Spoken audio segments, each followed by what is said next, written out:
एका गावात एक गरीब शेतकरी राहत होता. त्याचे नाव होते रामू.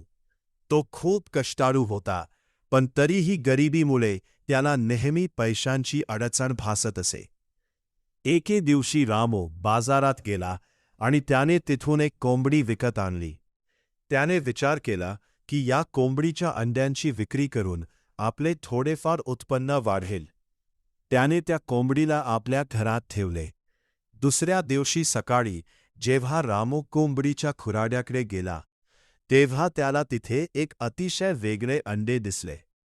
ते अंडे सामान्य नसून चक्क अस्सल सोन्याचे होते. रामूला आपल्या डोळ्यांवर विश्वासच बसत नव्हता.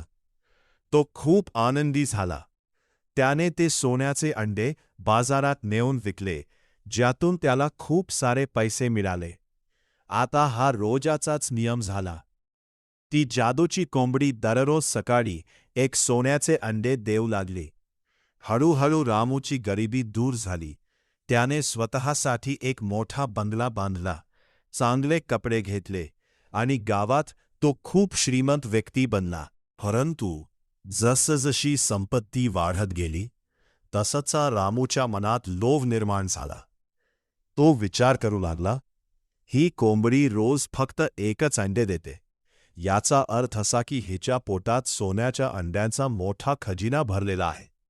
रोज एका अंड्यासाठी मला इतकी वाट पाहावी लागते.